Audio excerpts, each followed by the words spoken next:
Vous êtes-vous déjà demandé pourquoi certaines personnes semblent prendre les bonnes décisions au bon moment, tandis que d'autres s'obstinent à reproduire les mêmes erreurs, prisonnières d'un cycle de choix qui ne leur apporte que frustration et regret? Qu'est-ce qui distingue ceux qui mènent une vie claire de ceux qui errent sans but, perdus, sans savoir où aller? La réponse tient en un mot que tous connaissent, mais que peu comprennent vraiment: la sagesse. Voici la question qui pourrait tout changer pour vous. D'où vient la véritable sagesse? Provient-elle uniquement de notre expérience, de notre éducation, de ce que nous apprenons en observant le monde qui nous entoure? Ou existe-t-il une source bien plus profonde, bien plus puissante, capable de transformer non seulement nos décisions, mais notre existence tout entière?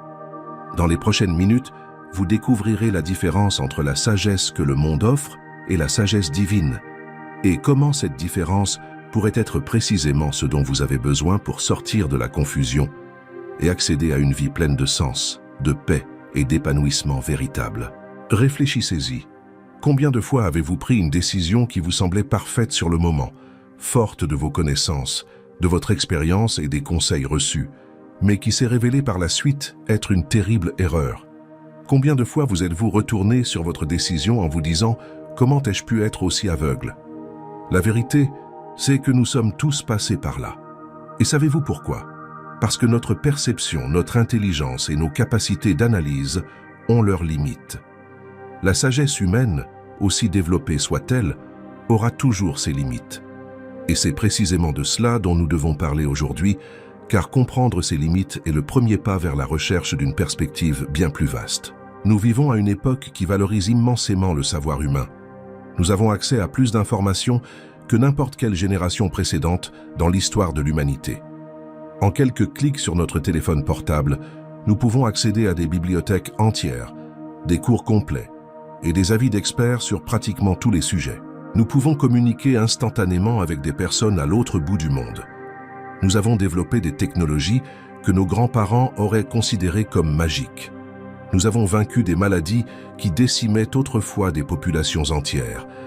Nous avons exploré l'espace et les profondeurs des océans. Nous avons déchiffré le code génétique humain. Nous avons créé une intelligence artificielle capable de traiter l'information à une vitesse inimaginable. Et tout cela est le fruit de la sagesse humaine, de notre capacité à observer, apprendre, créer et innover. Il n'y a absolument rien de mal à célébrer ces réussites. Dieu nous a donné l'intelligence, la créativité et le raisonnement. Il nous a créés à son image, et cette image inclut la capacité de penser, de résoudre des problèmes, de construire, de progresser. Lorsque nous utilisons ces capacités à bon escient, nous honorons Dieu qui nous a créés ainsi. Le problème n'est pas la sagesse humaine en elle-même. Le problème survient lorsqu'elle devient le seul fondement de nos vies, lorsque nous pensons que notre propre intelligence est suffisante, lorsque nous cessons de reconnaître qu'une sagesse bien plus grande est à notre portée. Commençons par comprendre ce qu'est la sagesse humaine et d'où elle provient. La sagesse humaine, c'est ce que nous construisons tout au long de notre vie grâce à nos expériences. C'est le savoir acquis en traversant des situations difficiles et en tirant des leçons. C'est le fruit de notre éducation, des livres que nous avons lus, des cours que nous avons suivis, des conversations que nous avons eues avec des personnes plus expérimentées.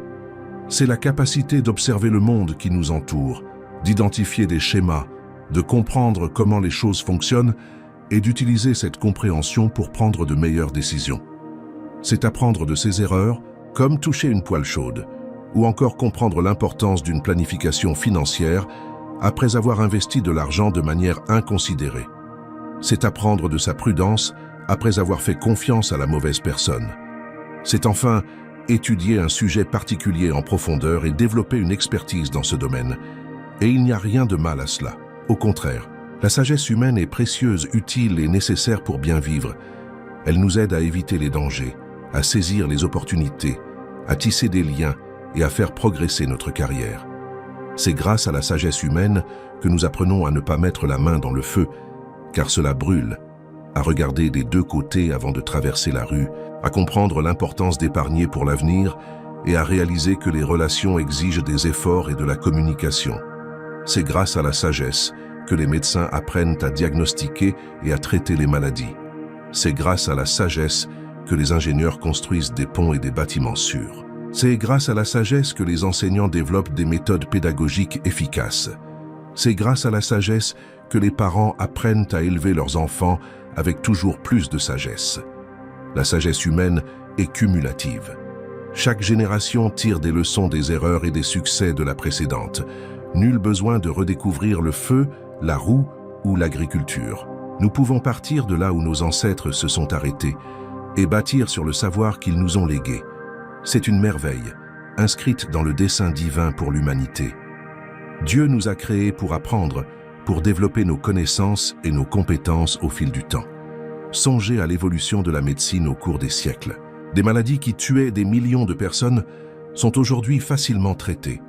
Des interventions chirurgicales impensables il y a un siècle sont devenues courantes. Ces progrès sont dus au travail des médecins et des scientifiques qui ont capitalisé sur les connaissances accumulées, tiré des enseignements de leurs succès et de leurs échecs, développé de nouvelles techniques et découvert de nouveaux médicaments.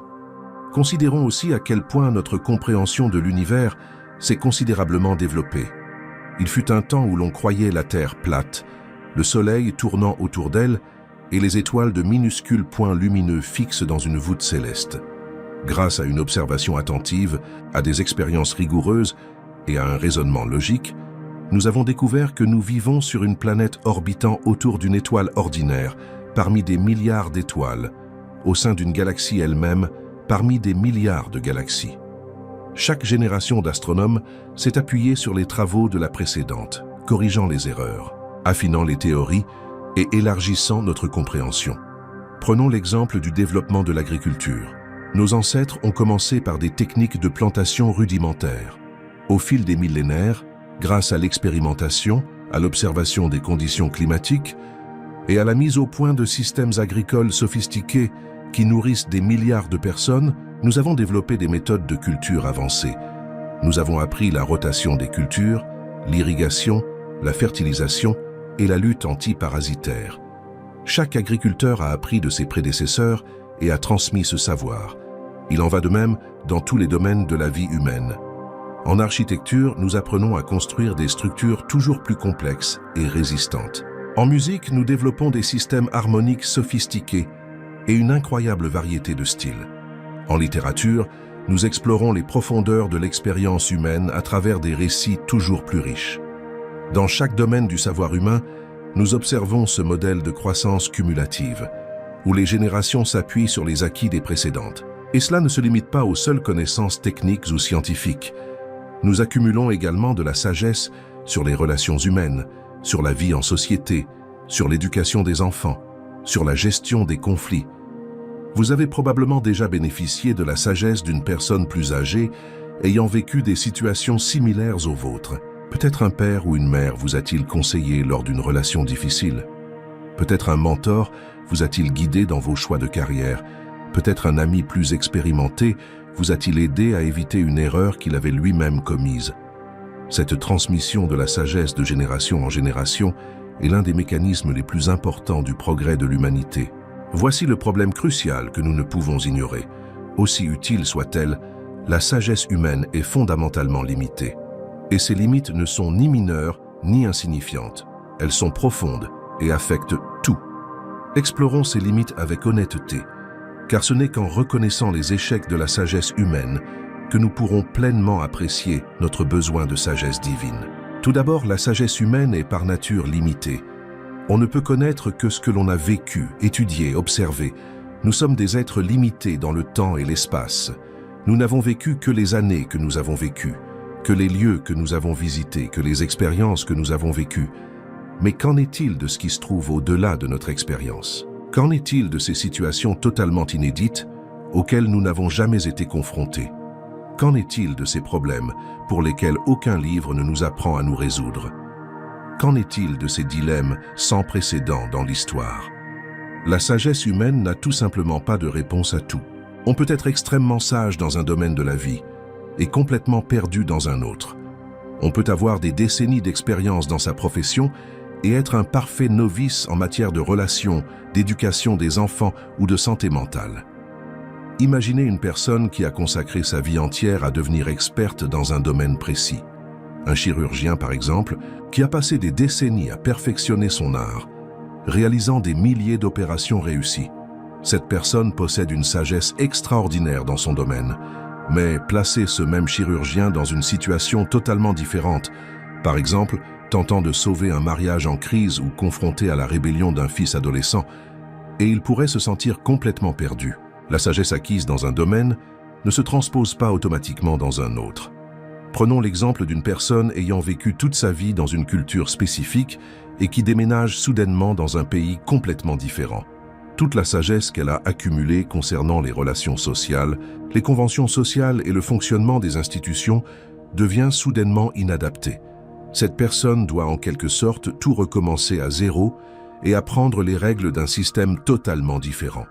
Même au sein d'un domaine précis, nos connaissances ont toujours des limites. Un médecin, aussi expérimenté soit-il, sera un jour confronté à un cas inédit, une combinaison de symptômes qui mettra à l'épreuve son savoir. Un ingénieur se trouvera face à un problème de conception qu'aucun manuel ne résout. Un enseignant rencontrera un élève qui ne réagit à aucune des techniques qui ont fait leur preuve auprès de centaines d'autres. Deuxièmement, la sagesse humaine est constamment sujette à l'erreur. On peut mal interpréter une situation, tirer des conclusions hâtives à partir d'informations incomplètes, se fier à des sources erronées, ou encore formuler des hypothèses qui paraissent raisonnables, mais qui ne correspondent pas à la réalité. Songez au nombre de fois où, dans l'histoire, l'humanité était absolument certaine de quelque chose qui s'est avéré par la suite totalement faux. Pendant des siècles, les plus grands esprits du monde ont été persuadés que la Terre était le centre de l'univers. Des médecins hautement qualifiés pratiquaient la saignée, croyant guérir leurs patients alors qu'en réalité, ils les affaiblissaient davantage. Des économistes brillants n'ont pas su prédire des crises financières dévastatrices. Des scientifiques renommés ont formulé des prédictions qui se sont révélées complètement erronées. Vous souvenez-vous de la théorie du phlogistique ? Pendant plus d'un siècle, des scientifiques réputés ont cru que les matériaux inflammables contenaient une substance appelée phlogistique, libérée lors de la combustion. Les expériences étaient interprétées à travers ce prisme. Des ouvrages entiers ont été écrits pour défendre cette théorie. Ce n'est que plus tard qu'ils ont découvert leur erreur. La combustion implique en réalité une oxydation, contrairement à ce qu'ils pensaient.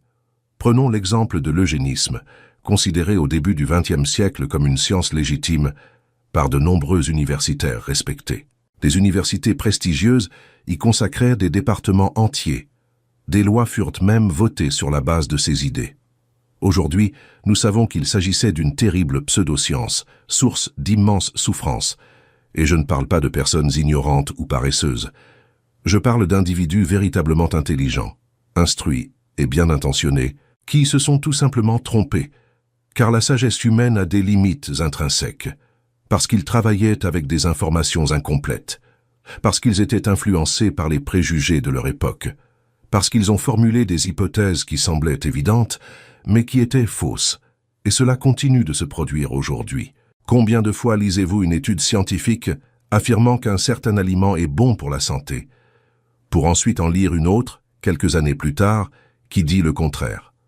Combien de fois des experts font-ils des prédictions assurées sur l'économie, la politique ou la technologie qui ne se réalisent tout simplement pas? Combien de fois des théories largement acceptées sont-elles ensuite abandonnées ou profondément révisées? Troisièmement, la sagesse humaine est inévitablement teintée de préjugés et de biais. Nous avons tous des idées préconçues, des angles morts, qui déforment notre perception de la réalité. Votre éducation au sein d'une certaine culture et d'une certaine famille et vos expériences ont façonné votre vision du monde. Et vous ne réalisez pas toujours que ces biais sont à l'œuvre. Vous pouvez vous croire parfaitement rationnel et objectif, mais en réalité, vous êtes influencé par vos peurs inconscientes, vos insécurités non reconnues, vos désirs cachés. Vous pouvez percevoir la situation à travers un prisme déformant sans même vous en rendre compte. Les psychologues ont identifié des dizaines de biais cognitifs qui influencent le jugement humain. Le biais de confirmation nous pousse à accorder plus d'importance aux informations qui confirment nos croyances et à ignorer les preuves contraires. C'est pourquoi des personnes aux opinions politiques opposées peuvent analyser les mêmes faits et parvenir à des conclusions totalement différentes. Chacun accorde plus d'importance aux informations qui confirment ses convictions. Le biais d'ancrage vous rend trop dépendant de la première information reçue sur un sujet. Si un vendeur vous présente d'abord une voiture très chère, puis une moins chère, cette dernière vous semblera une bonne affaire, même si elle reste onéreuse, car votre esprit s'ancre au premier prix.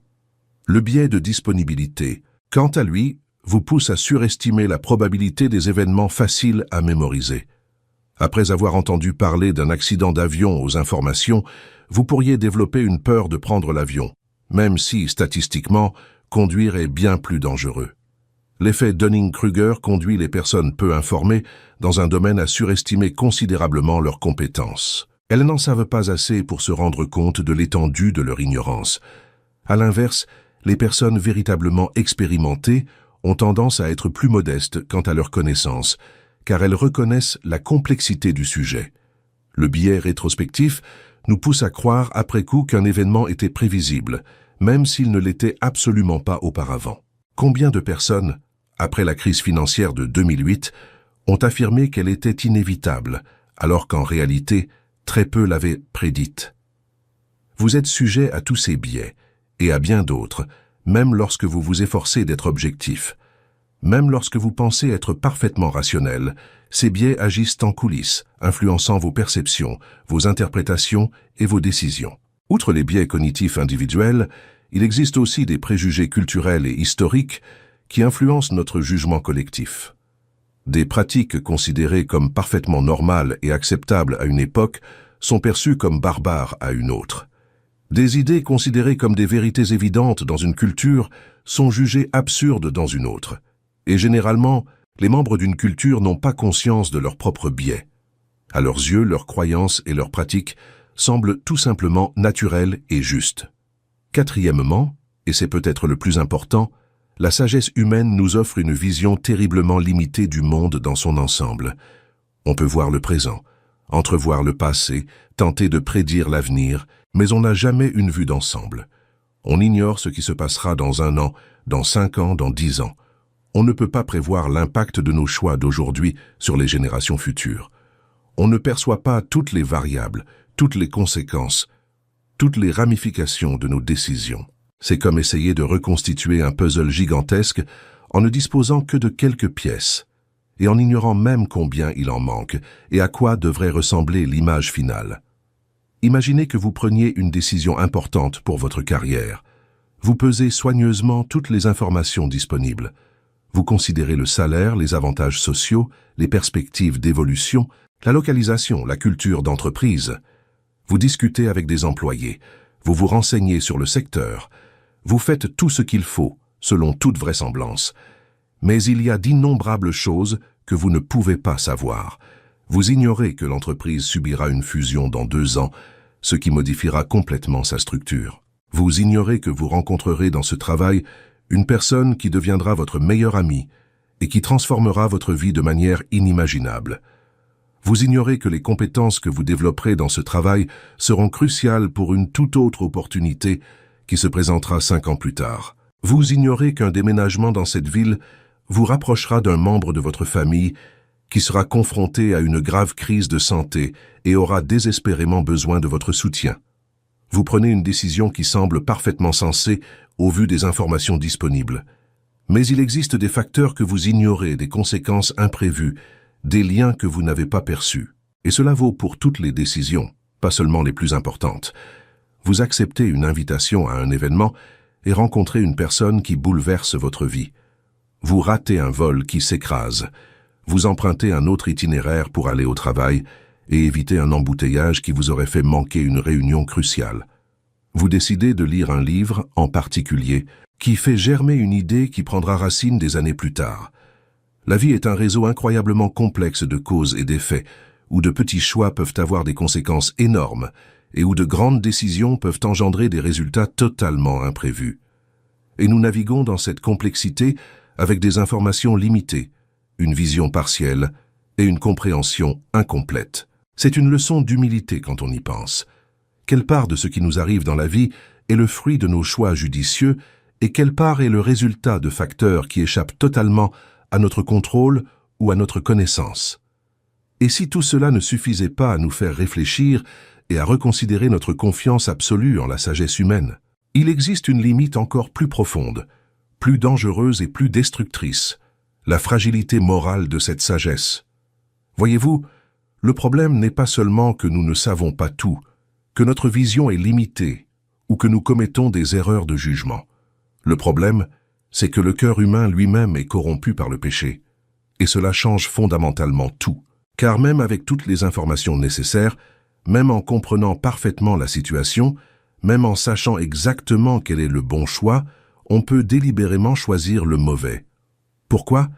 Parce que nos désirs égoïstes l'emportent sur la raison, parce que notre ambition pervertit notre jugement moral, parce que la peur nous paralyse et nous empêche d'agir avec droiture, parce que notre orgueil nous empêche d'admettre nos erreurs, parce que notre avidité nous pousse à justifier des comportements que nous savons douteux, parce que notre convoitise nous aveugle face aux conséquences désastreuses de nos choix, parce que notre envie nous conduit à prendre des décisions qui nuisent aux autres, simplement pour ne pas être laissés pour compte. La Bible est d'une franchise brutale à ce sujet.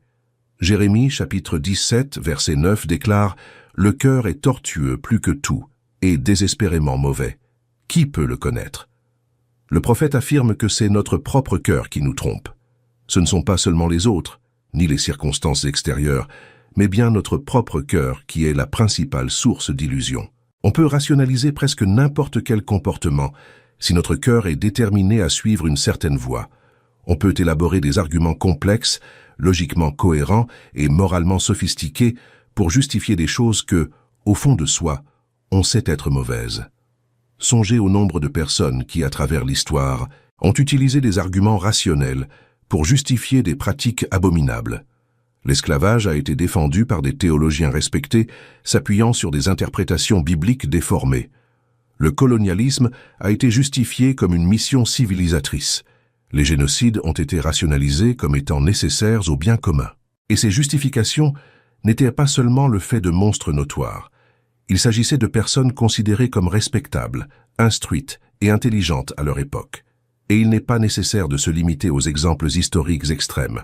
Pensez au nombre de fois où vous avez vous-même justifié un comportement discutable. Vous saviez que vous ne deviez pas médiser de cette personne, mais vous avez rationalisé votre acte en prétendant simplement exprimer une préoccupation légitime. Vous saviez que vous n'auriez pas dû faire cet achat impulsif, mais vous vous êtes persuadé que vous le méritiez. Vous saviez que vous ne deviez pas mentir dans cette situation, mais vous avez décidé qu'il s'agissait d'un petit mensonge, sans conséquence. Vous saviez que vous n'auriez pas dû avoir cette conversation déplacée, mais vous vous êtes convaincu qu'il s'agissait simplement d'une amitié innocente. Le cœur humain est incroyablement doué pour l'auto-illusion. Nous pouvons nous convaincre de presque n'importe quoi si nous le voulons vraiment. Nous pouvons réinterpréter nos motivations égoïstes comme une préoccupation altruiste. Nous pouvons qualifier notre lâcheté de prudence. Nous pouvons appeler notre avidité une saine ambition. Nous pouvons transformer notre désir en amour véritable. Nous pouvons convertir notre orgueil en une confiance en soi légitime.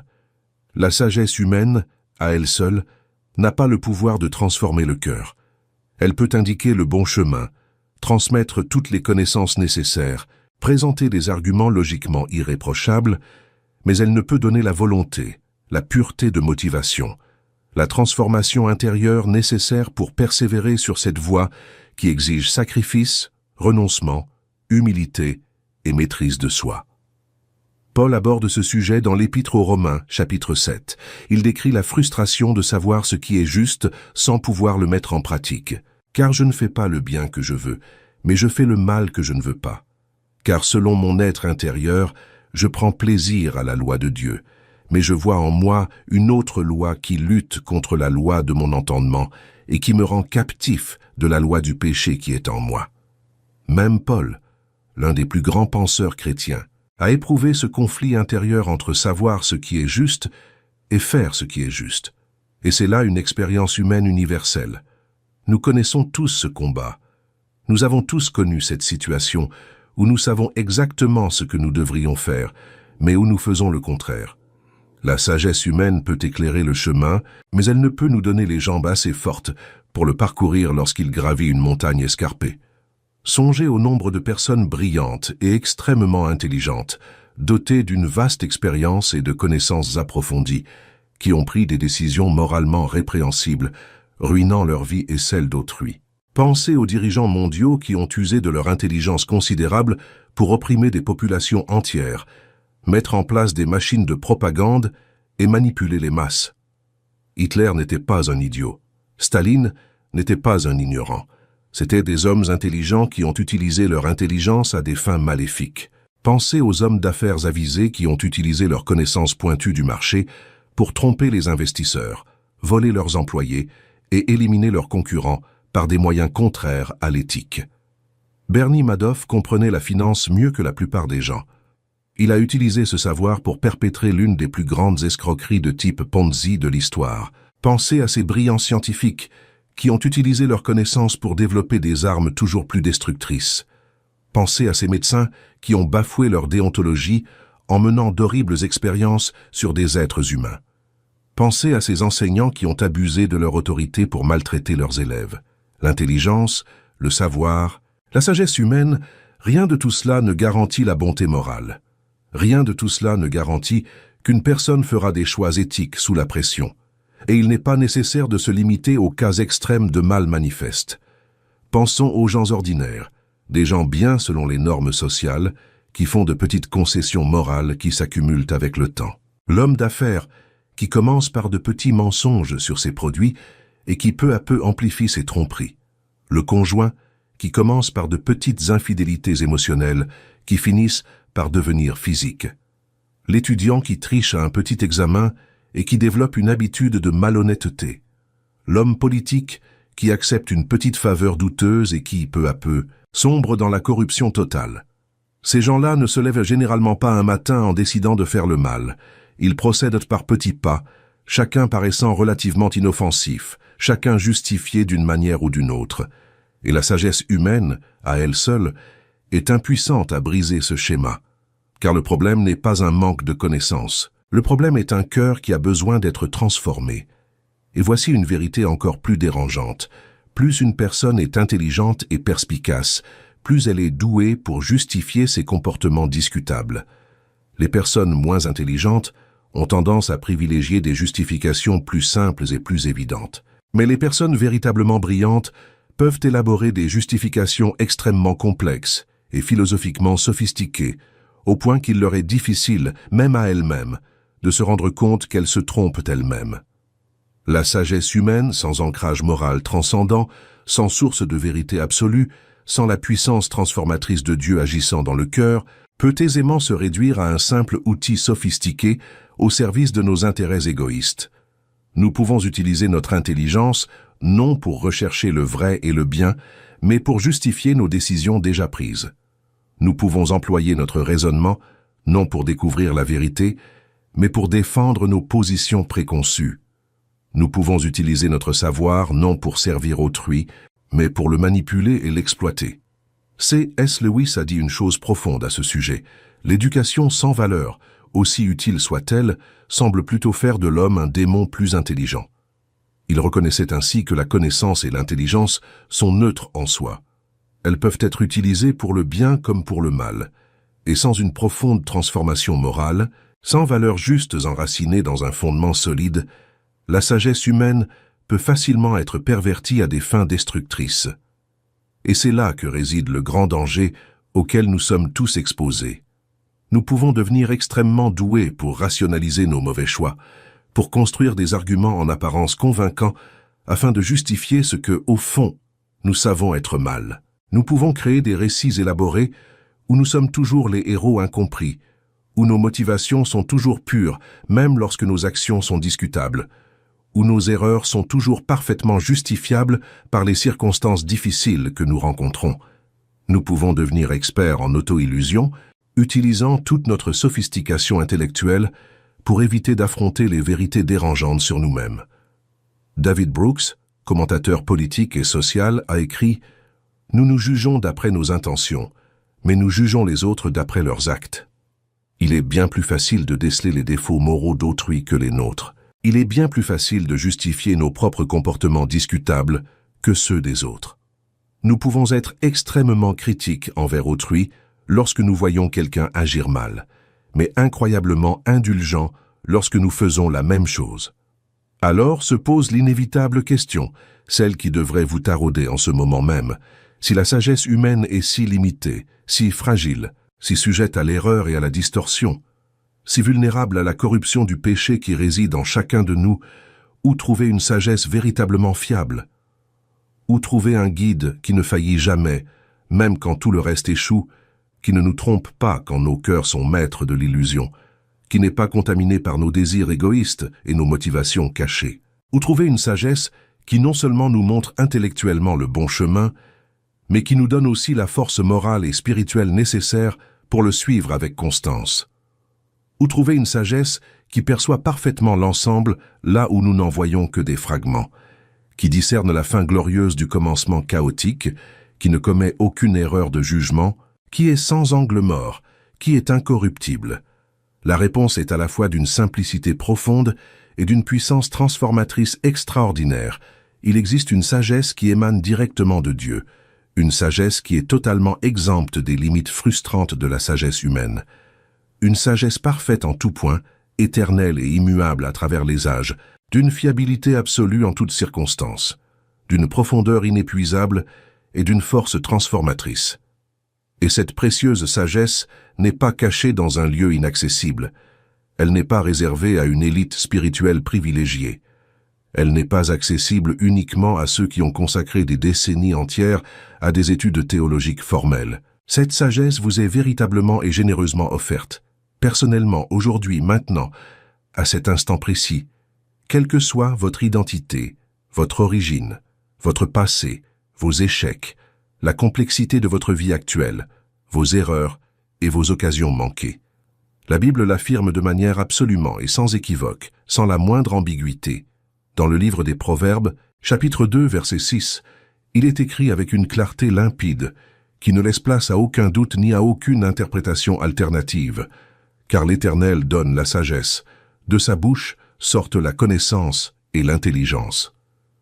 Saisissez-vous vraiment la profondeur de ce que cela signifie? Comprenez-vous vraiment l'importance capitale de cette affirmation? La sagesse n'est pas simplement quelque chose que l'on accumule lentement et laborieusement au fil du temps, par un long et douloureux processus d'essai et d'erreur. Ce n'est pas simplement le résultat naturel et automatique de vos expériences accumulées au fil des ans et de vos études assidues.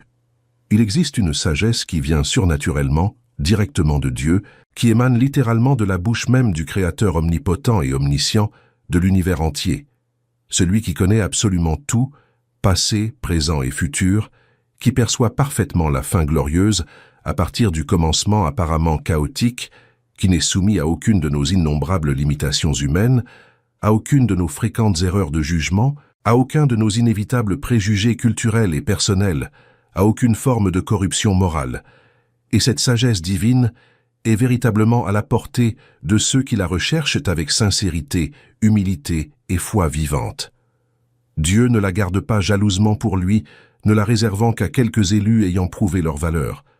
Au contraire, il l'offre librement et généreusement, avec joie, à tous ceux qui reconnaissent sincèrement leurs profonds besoins et viennent à lui avec un cœur véritablement ouvert, disposé à la recevoir. Mais qu'est-ce qui rend la sagesse divine si radicalement, si fondamentalement différente de la sagesse humaine à tous égards? Permettez-moi de vous exposer en détail les caractéristiques essentielles et fondamentales qui font toute la différence et qui devraient nous inciter à rechercher ardemment cette sagesse céleste plus que tout ce que le monde peut offrir. Avant tout, et c'est peut-être le plus fondamental, la sagesse divine est absolument parfaite en tout point. Elle est exempte d'erreur, même la plus infime, d'inexactitude et de distorsion de la vérité.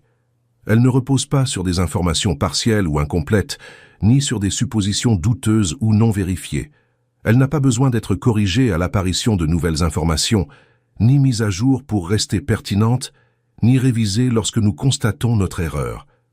Lorsque Dieu vous montre clairement le bon chemin, lorsqu'il vous donne des conseils précis pour une situation donnée, lorsqu'il vous révèle une vérité essentielle, vous pouvez être absolument certain, sans l'ombre d'un doute, que c'est parfaitement juste, parfaitement vrai et parfaitement fiable en toutes circonstances. Même si cela ne vous paraît pas tout à fait logique à ce moment précis, même si cela contredit radicalement tout ce que vous pensiez savoir avec certitude, même si cela remet directement en question la sagesse conventionnelle acceptée dans le monde, même si cela semble illogique ou contre-intuitif au premier abord, vous pouvez avoir la certitude inébranlable que la sagesse de Dieu est parfaitement juste et ne vous égarera jamais et ne vous mènera jamais à votre perte. Réfléchissez à ce que cela signifie concrètement. Lorsque vous suivez les conseils d'autrui, même ceux de l'expert le plus respecté, un petit doute persiste toujours. Et s'il se trompe? Et s'il néglige un point important? Et si la situation évolue de façon imprévue? Ces doutes sont tout à fait légitimes, car nous savons tous que même les plus grands experts se trompent, que même les théories les plus acceptées sont parfois remises en question, et que même les conseils les mieux intentionnés peuvent être erronés. Mais lorsque Dieu vous guide clairement, lorsque vous savez sans l'ombre d'un doute qu'il vous montre le chemin, ces doutes sont infondés. Vous pouvez rencontrer d'autres difficultés, avoir du mal à obéir, ne pas tout comprendre, mais vous n'avez pas à douter que le chemin qu'il vous indique est le bon. La sagesse de Dieu ne faillit jamais, jamais, en aucune circonstance. Deuxièmement, la sagesse divine est éternelle et immuable à travers les âges. Elle ne se soumet pas aux caprices des modes passagères, ne s'adapte pas aux tendances sociales actuelles et demeure constante d'une époque à l'autre. Ce qui était fondamentalement vrai il y a 3000 ans l'est encore aujourd'hui et le sera tout autant dans 3000 ans. Cela vous offre un ancrage inébranlable, une référence stable et fiable dans un monde en perpétuelle mutation, où ce qui était incontestablement juste hier peut être considéré comme profondément faux aujourd'hui, et inversement. Nous vivons une époque de profonds bouleversements moraux et éthiques. Des valeurs considérées comme fondamentales et évidentes depuis des générations sont aujourd'hui remises en question, voire rejetées. De nouvelles idées sur la moralité, les relations, l'identité et le sens de la vie émergent sans cesse. Et il ne s'agit pas seulement de désaccords sur ces sujets qui ont toujours existé. Il s'agit du fait que les fondements mêmes sur lesquels nous basons nos jugements moraux semblent en perpétuelle mutation. Au milieu de ce chaos moral et éthique, au milieu de cette confusion de voix contradictoires, proclamant chacune avec assurance sa propre version de la vérité, la sagesse de Dieu demeure un roc solide et inébranlable sur lequel vous pouvez bâtir votre vie en toute confiance. Quand tout change autour de vous, quand vous ne savez plus que croire, quand chaque autorité que vous respectiez autrefois semble dire le contraire, vous pouvez vous tourner vers la sagesse éternelle de Dieu et retrouver une vérité immuable.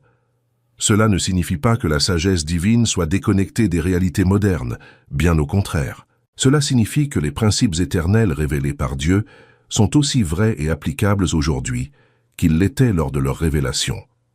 Cela signifie qu'il n'est pas nécessaire de réinventer la morale à chaque génération. Cela signifie qu'il existe une norme objective du bien et du mal qui transcende les cultures et le temps. Troisièmement, la sagesse divine est absolument et totalement fiable en toutes circonstances. Inutile de vous demander sans cesse si vous avez fait le bon choix, si vous avez mal interprété les signes que vous pensiez voir, ou si vous êtes sur la mauvaise voie. Inutile de vivre dans l'angoisse paralysante, de remettre en question chacune de vos décisions, de vous demander sans cesse si vous avez manqué un élément crucial qui vous sera révélé plus tard. Lorsque Dieu vous guide avec une clarté absolue, lorsque vous marchez véritablement selon sa sagesse, vous pouvez trouver une paix et une sérénité profonde, fort de la certitude inébranlable d'être entre de bonnes mains. En réalité, entre les meilleures mains qui soient, entre les mains de celui qui ne faillit jamais, ne commet jamais la moindre erreur, ne vous déçoit jamais et ne vous abandonne jamais. Cela ne signifie pas que suivre la sagesse divine garantit la facilité ou l'absence totale de difficultés. Jésus a clairement indiqué que suivre Dieu implique souvent la souffrance. Mais cela signifie que l'on peut avoir confiance en son chemin, même lorsqu'il est difficile. Cela signifie que l'on peut trouver la paix même au cœur de la tempête. Cela signifie que l'on peut affronter l'adversité avec courage, car on sait que Dieu est avec nous et que ses voies sont parfaites. Voici un point absolument crucial que vous devez comprendre profondément. La sagesse divine surpasse radicalement et totalement toutes les sérieuses limitations que nous avons relevées dans la sagesse humaine. Vous souvenez-vous de ces problèmes fondamentaux et importants que nous avons longuement abordés? La vision inévitablement limitée, l'information toujours incomplète, les préjugés culturels et personnels inévitables, la terrible fragilité morale. La sagesse divine est exempte de tous ces problèmes. Dieu voit littéralement tout, du commencement absolu à la fin glorieuse, depuis avant la création du monde jusqu'à la fin des temps et au-delà, dans l'éternité. Il connaît chaque détail, même le plus infime, chaque variable possible, chaque conséquence potentielle de chaque décision imaginable. Il n'a aucun angle mort, aucun préjugé culturel ou personnel qui puisse fausser son jugement. Il ne se trompe jamais et n'est jamais surpris ni pris au dépourvu par les événements inattendus. Le chapitre 46 d'Isaïe, versets 9 et 10, le traduit parfaitement. « Souvenez-vous des choses anciennes, car je suis Dieu et il n'y en a point d'autre. Je suis Dieu et il n'y en a point comme moi, annonçant dès le commencement ce qui doit arriver et longtemps d'avance ce qui n'est pas encore accompli, disant « Mon dessein subsistera et j'exécuterai toute ma volonté. » De plus, fondamentalement différente de la simple sagesse humaine qui peut éclairer mais non transformer, la sagesse divine possède le pouvoir surnaturel et miraculeux de transformer profondément votre cœur, de changer radicalement vos désirs les plus profonds et les plus enracinés, de vous donner une véritable force spirituelle pour faire constamment ce qui est juste, même lorsque c'est terriblement difficile, même lorsque cela va douloureusement à l'encontre de toutes vos impulsions naturelles, même lorsque cela exige des sacrifices qui semblent impossibles. Il ne s'agit pas simplement d'informations théoriques passivement stockées dans votre esprit, attendant d'être rappelées. Il s'agit d'un pouvoir véritablement transformateur qui pénètre au plus profond de votre être, qui renouvelle complètement votre esprit, qui purifie vos motivations les plus intimes, qui fortifie surnaturellement votre volonté affaiblie par le péché. Mais où commence précisément ce profond et transformateur chemin vers la sagesse divine? Comment se connecter concrètement à cette source inépuisable et toujours vivante? Le livre des Psaumes, chapitre 111, verset 10, nous donne la réponse fondamentale, le fondement solide sur lequel tout le reste doit être bâti.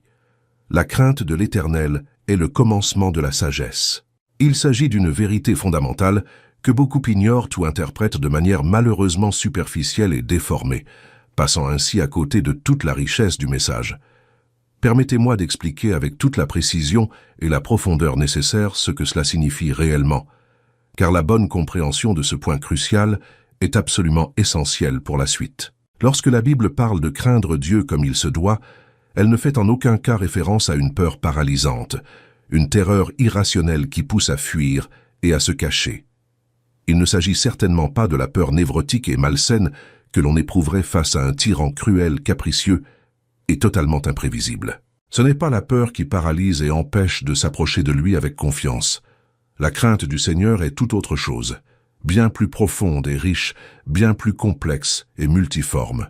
C'est une profonde révérence, mêlée d'amour et de respect, née de la reconnaissance authentique de la véritable nature de Dieu. Dans toute son insondable majesté, sa sainteté transcendante, sa puissance illimitée et sa gloire indescriptible.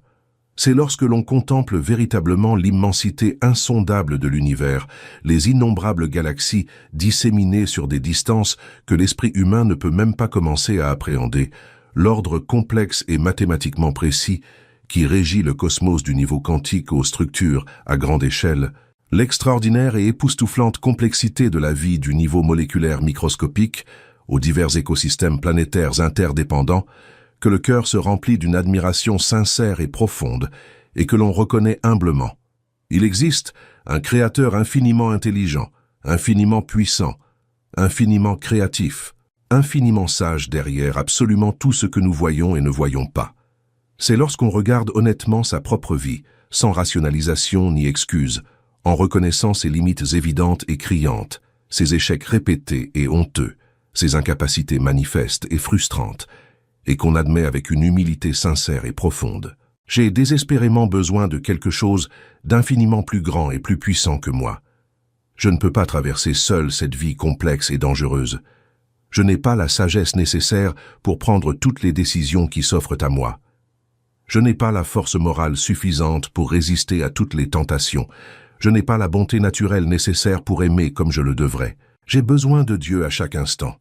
C'est lorsque vous abandonnez complètement cette arrogance insensée et juvénile qui vous fait croire que vous pouvez tout comprendre par vous-même, par votre seul raisonnement, que votre intelligence limitée suffit à résoudre tous vos problèmes, que vous êtes le centre de l'univers, autour duquel tout doit nécessairement graviter. C'est lorsque vous embrassez courageusement la réalité, à la fois humble et libératrice, que Dieu sait infiniment plus que vous ne saurez jamais, voit infiniment plus loin que vous ne verrez jamais, comprend infiniment mieux que vous ne pourrez jamais le concevoir, et que vous vous ouvrez humblement et totalement à la merveilleuse possibilité d'être patiemment instruit, fermement guidé et radicalement transformé par lui.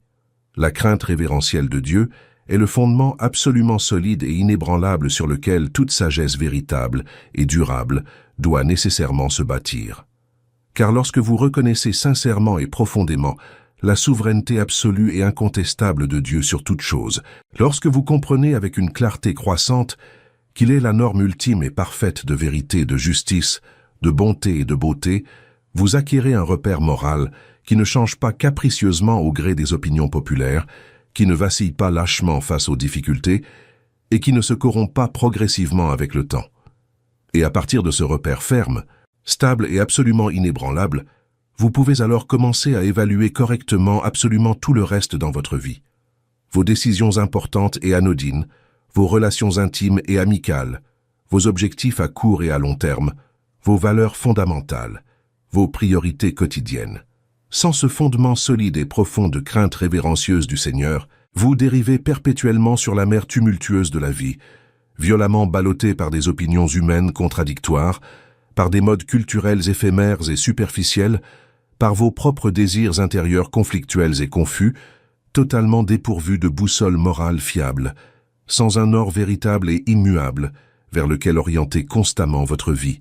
Vous devenez comme un navire sans ancre sur une mer déchaînée, emporté passivement là où les vents capricieux et les vagues puissantes vous poussent sans aucun contrôle réel sur votre destination finale. Voici une chose qui surprend souvent, qui peut sembler contre-intuitive et étrange au premier abord, mais qui est pourtant absolument vraie et d'une importance capitale. La sagesse divine ne se limite pas aux seules questions spirituelles, religieuses ou ecclésiastiques. Elle ne se résume pas à savoir comment prier correctement pour plaire à Dieu, comment lire et étudier la Bible plus efficacement et en profondeur, comment participer avec respect et dignité à la vie de son Église, ou comment cultiver une saine discipline spirituelle. Bien qu'elle englobe assurément et glorieusement tout cela, la sagesse divine va bien au-delà de ces domaines généralement considérés comme spirituels.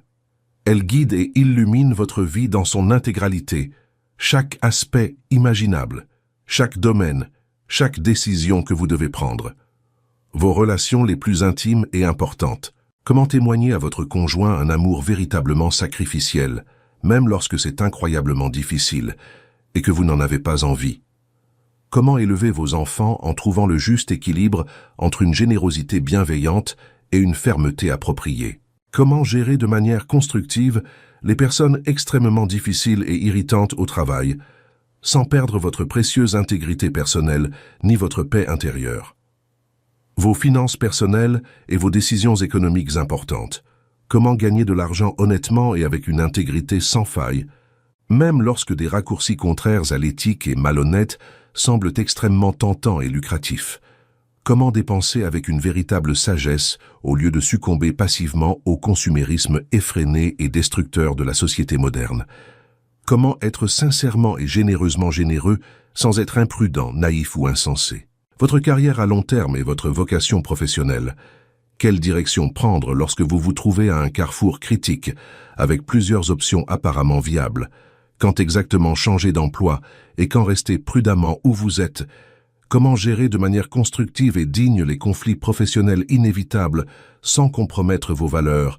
Comment équilibrer soigneusement une ambition professionnelle légitime avec un contentement sain? Comment utiliser vos talents uniques et vos compétences développées pour répondre simultanément à vos besoins légitimes et aux besoins réels des autres autour de vous? Vos choix quotidiens, en apparence petits et insignifiants, ont une importance cumulative immense.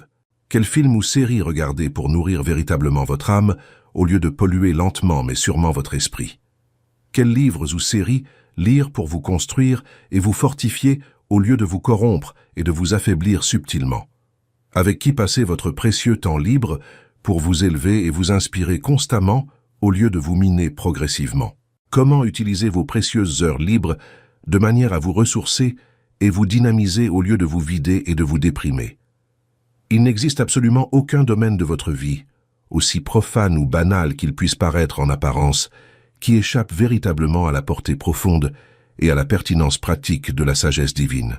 Et lorsque vous commencez sincèrement et constamment à appliquer les principes divins clairement révélés dans les Saintes Écritures à chaque aspect imaginable de votre existence quotidienne, lorsque vous laissez humblement et intentionnellement la sagesse de Dieu imprégner pleinement tout ce que vous pensez consciemment et inconsciemment, tout ce que vous ressentez profondément et superficiellement, et tout ce que vous faites habituellement et occasionnellement, vous vivez inévitablement une transformation véritablement complète, profonde et radicale. Non seulement dans votre vie spirituelle, distincte du reste, mais dans absolument tous les aspects de votre vie, sans exception. Votre santé physique s'améliore considérablement, car vous commencez à traiter votre corps avec respect, comme un temple sacré du Saint-Esprit, et non comme une simple machine à exploiter. Vos relations interpersonnelles s'épanouissent merveilleusement, car vous apprenez enfin à aimer véritablement comme le Christ a aimé, avec abnégation et inconditionnalité. Vos finances personnelles se stabilisent et prospèrent, car vous appliquez avec constance les principes bibliques éprouvés d'une gestion avisée. Votre travail acquiert un sens nouveau et profond, ainsi qu'une motivation nouvelle, car vous commencez à le percevoir comme une vocation sacrée, un appel divin, et non comme une simple occupation profane. Si vous avez suivi attentivement jusqu'ici et que vous pensez sincèrement, c'est absolument merveilleux. C'est exactement ce dont j'ai désespérément besoin en ce moment. Mais comment puis-je concrètement recevoir cette sagesse divine promise? Comment y accéder dans la pratique réelle et tangible de mon quotidien rempli de responsabilités? Quelles sont les étapes précises et concrètes que je dois entreprendre dès maintenant? Alors, je vous prie d'écouter très attentivement ce qui suit, car ce que je vais partager généreusement peut littéralement et radicalement changer le cours de votre vie, et peut-être même celui des générations futures. Mais avant d'aborder cette partie absolument cruciale et pratique, si cette vidéo vous parle profondément, si vous comprenez avec une clarté grandissante que vous avez désespérément besoin de cette sagesse surnaturelle qui vient exclusivement de Dieu, faites sans plus attendre cette chose simple. Aimez cette vidéo et abonnez-vous immédiatement à la chaîne. Il ne s'agit pas d'une simple demande machinale. C'est un geste qui contribue grandement à diffuser ce message vital et transformateur à de nombreuses autres personnes qui, elles aussi, ont désespérément besoin de l'entendre. Et s'il vous plaît, restez attentifs jusqu'à la fin de cette vidéo, car nous avons encore beaucoup de contenu précieux à explorer en profondeur sur la façon dont cette sagesse divine peut transformer radicalement, complètement et définitivement votre réalité. La première étape, absolument essentielle et incontournable pour recevoir véritablement la sagesse de Dieu, peut sembler contre-intuitive et inconfortable au premier abord. Elle peut même blesser profondément votre orgueil. Elle peut aller à l'encontre de tout ce que notre culture laïque moderne prêche constamment, mais elle est absolument essentielle et totalement incontournable si vous voulez vraiment progresser. Vous devez reconnaître profondément, honnêtement et complètement votre propre besoin désespéré et abandonner totalement et définitivement l'illusion dangereuse et destructrice d'une autosuffisance orgueilleuse. Le chapitre 3 des Proverbes, versets 5 et 6, affirme avec une clarté pénétrante qui ne laisse aucune place à l'ambiguïté ni aux interprétations commodes. « Confie-toi en l'Éternel de tout ton cœur et ne t'appuie pas sur ta propre intelligence. Reconnais-le dans toutes tes voies, et il aplanira tes sentiers. » Saisissez-vous vraiment la portée profonde et exigeante de cette invitation divine. Ne vous appuyez pas sur votre propre compréhension. Ne lui faites pas confiance aveuglément, et ne vous y fiez pas en dernier ressort. Cela s'oppose frontalement et violemment à tout ce que notre culture laïque contemporaine idolâtre religieusement et prêche dogmatiquement à travers 1000 canaux différents. Nous vivons à une époque qui non seulement valorise avec désinvolture, mais idolâtre véritablement et avec ferveur l'autonomie personnelle radicale. l'indépendance absolue vis-à-vis de toute autorité extérieure et une fière autosuffisance qui ne dépend de personne. Dès les premières années de l'enfance, on nous enseigne constamment, à travers d'innombrables messages explicites et subtilement implicites de la part de nos parents, de nos enseignants, des médias et de la culture. Ayez avant tout confiance en vous-même. Croyez dogmatiquement et sans réserve en votre potentiel supposément illimité et ne dépendez de personne pour absolument rien d'important. Oui, il est véritablement important, sain et même biblique de développer de manière responsable ces dons naturels, d'acquérir avec diligence des connaissances précieuses et utiles et de progresser constamment dans les compétences pratiques que Dieu nous a confiées. Dieu ne nous a certainement pas créés intentionnellement pour être perpétuellement passifs, chroniquement paresseux ou coupablement négligents dans notre développement personnel et professionnel. Mais il existe une différence fondamentale et cruciale entre développer avec responsabilité et gratitude ces dons et croire, avec arrogance et naïveté, que l'on est le centre absolu de toute chose, que notre perspective, forcément limitée, est la seule qui compte vraiment, et que l'on peut tout résoudre par soi-même sans aucune aide divine. La vérité, aussi dure et inconfortable soit-elle, est profondément libératrice. Il est essentiel que vous l'intégriez pleinement au plus profond de votre être. Vous êtes loin de tout savoir. Il est évident que vous ne pouvez pas tout voir. Votre perspective est inévitablement et intrinsèquement limitée par définition logique, car vous êtes indéniablement un être fini dans le temps et l'espace, tentant de comprendre un univers infiniment complexe et mystérieux, créé par un Dieu infiniment sage, dont la profondeur et le mystère dépassent de loin votre propre compréhension superficielle. Et plus tôt vous l'admettrez, avec une honnêteté brutale et humble, sans rationalisation commode, ni excuses alambiquées, plus tôt vous pourrez enfin commencer à recevoir abondamment la sagesse qui compte vraiment pour l'éternité, la sagesse qui transforme véritablement de l'intérieur. Reconnaître votre besoin profond et authentique n'est pas une faiblesse honteuse et déplorable, comme le proclame sans cesse le monde orgueilleux. C'est en réalité une sagesse profonde et mature. C'est avoir l'humilité courageuse et à contre-courant de dire sans hésitation ni honte « Seigneur, j'ai désespérément besoin de ta sage guidance. Ma compréhension limitée est tragiquement et manifestement insuffisante pour naviguer dans cette vie complexe. Mes forces naturelles sont manifestement et douloureusement inadéquates pour résister aux tentations auxquelles je suis confronté. Sans ta présence et ton action, je me perdrai inévitablement et certainement, je prendrai de terribles décisions que je regretterai amèrement et profondément. Je gaspillerai ma précieuse vie pour des choses qui, en fin de compte, n'ont aucune importance éternelle. Et lorsque vous atteignez sincèrement et humblement ce lieu difficile, mais essentiel d'une humilité authentique et profonde, sans prétention ni artifice religieux, une transformation puissante et surnaturelle se produit qui change tout. Vous créez un espace réel, tangible et exploitable pour que Dieu Tout-Puissant agisse efficacement et puissamment dans votre vie d'une manière auparavant impossible.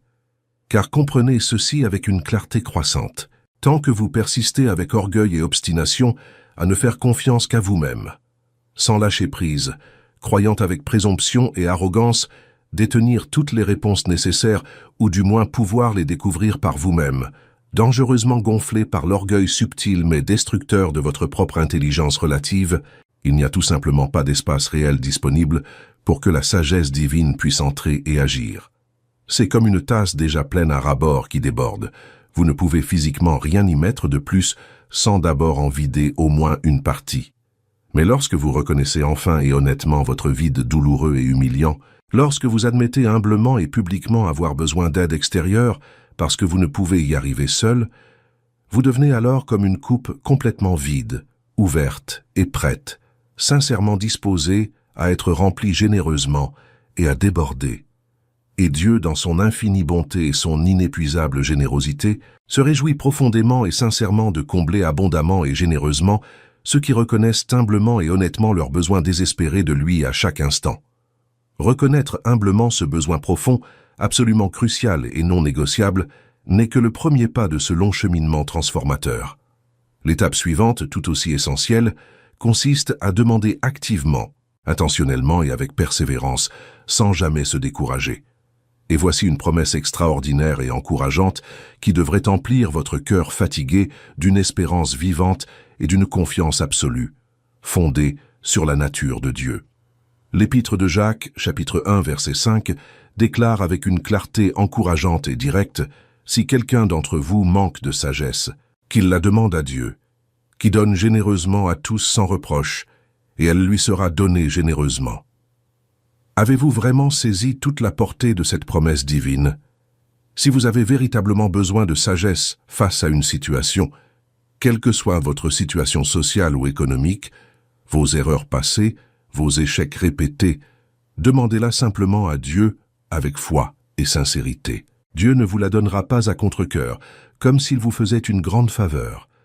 Il vous la donnera généreusement, abondamment et avec joie, sans restrictions inutiles ni conditions impossibles. Il ne vous réprimandera pas durement et ne vous fera pas sentir mal d'avoir demandé de l'aide. Il ne vous fera pas sentir inadéquat ou inférieur parce que vous avez besoin d'être guidé. Il ne vous traitera pas avec condescendance, dédain ou irritation comme si vous étiez un fardeau. Au contraire, il se réjouit profondément d'offrir généreusement la sagesse à tous ceux qui la lui demandent avec une sincérité de cœur. Mais il convient de veiller attentivement à une condition absolument cruciale, qu'il ne faut ni ignorer ni minimiser.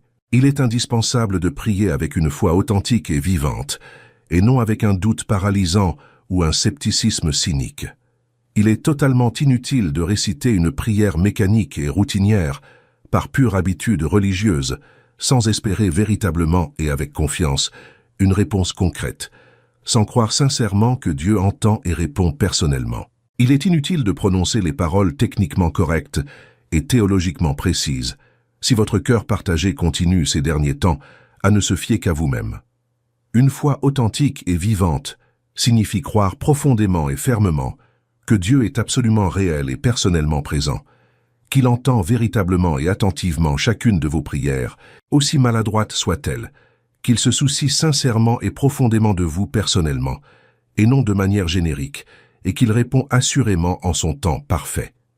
Une foi véritable et active signifie être sincèrement et pleinement disposé à suivre humblement et avec obéissance les directives précises qu'il donne, même si elles vont à l'encontre de manière surprenante et radicale de vos attentes les plus ancrées.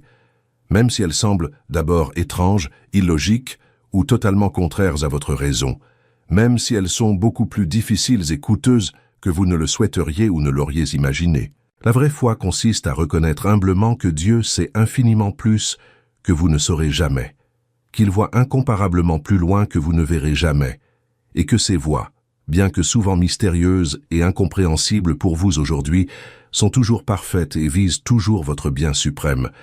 Jacques poursuit dans les versets suivants, « Mais quand vous demandez, croyez sans douter, car celui qui doute est semblable à une vague de la mer, agitée et ballottée par le vent. Qu'un tel homme ne s'attende pas à recevoir quoi que ce soit du Seigneur. Un tel homme est partagé et instable dans toute sa conduite. » Alors, comment demander la sagesse à Dieu avec une foi authentique? En priant régulièrement. Mais il ne s'agit pas de réciter machinalement des paroles apprises par cœur, sans réfléchir. Il faut lui ouvrir son cœur avec sincérité et authenticité, sans faux semblant. Avec vulnérabilité, il faut lui confier ses doutes paralysants, ses peurs les plus profondes, sa véritable confusion. Avec humilité et précision, il faut lui présenter les décisions concrètes qu'il est urgent de prendre, les problèmes réels auxquels on est confronté, les situations complexes qui nous laissent complètement perdus et sans repère. Et puis, il faut attendre patiemment. Peu à peu, il faut apprendre à écouter attentivement sa douce voix. Car Dieu répond fidèlement, mais pas toujours exactement comme nous l'espérons, ni toujours au moment où nous le désirons avec impatience. Parfois, il parle clairement à travers un verset biblique précis qui nous interpelle avec force lors d'une lecture attentive. Parfois, par une paix profonde et inexplicable que nous ressentons étrangement face à une décision difficile. Parfois, par des conseils sages et opportuns de personnes spirituellement mûres. Parfois, par des circonstances providentielles qui ouvrent ou ferment des portes de manière inéluctable, impossible à ignorer. L'essentiel est d'être véritablement attentif, humblement ouvert et sincèrement disposé à écouter avec obéissance, même lorsque la réponse, aussi claire soit-elle, n'est pas celle que nous aurions voulu entendre. Et cela nous conduit naturellement et inévitablement à une autre pratique absolument fondamentale et irremplaçable, la méditation quotidienne et profonde sur la parole révélée de Dieu. Le psaume 119, verset 105, déclare avec poésie et vérité « Ta parole est une lampe à mes pieds, une lumière sur mes sentiers tortueux. » La Sainte Bible n'est pas simplement un livre historique intéressant ni un manuel aride de règles religieuses arbitraires, elle est la révélation progressive et faisant autorité de Dieu à toute l'humanité. C'est là qu'il nous montre avec grâce qui il est vraiment dans toute sa gloire, qui nous sommes vraiment dans notre condition déchue, comment le monde créé fonctionne réellement selon son dessein, quel est le but ultime et significatif de la vie humaine, et comment nous devons vivre de manière à lui plaire et à l'accomplir. Et lorsque vous vous immergez véritablement et profondément dans les Saintes Écritures, lorsque vous les méditez constamment jour et nuit sans excuse, quelque chose d'extraordinaire et de surnaturel se produit progressivement mais sûrement. Votre esprit naturel est surnaturellement renouvelé, vos pensées habituelles sont radicalement transformées. Vous commencez lentement mais sûrement à percevoir la réalité complexe de plus en plus du point de vue éternel de Dieu, plutôt que de votre perspective temporelle limitée. Méditer sérieusement la parole de Dieu ne consiste pas simplement à lire rapidement et superficiellement un verset isolé au hasard un matin pressé et à s'en contenter.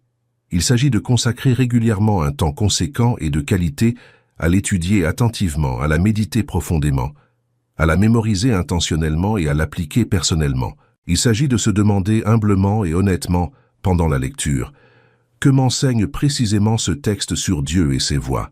Que me révèle-t-il, parfois de manière dérangeante, sur moi-même et ma condition? Comment cela s'applique-t-il concrètement à ma vie aujourd'hui?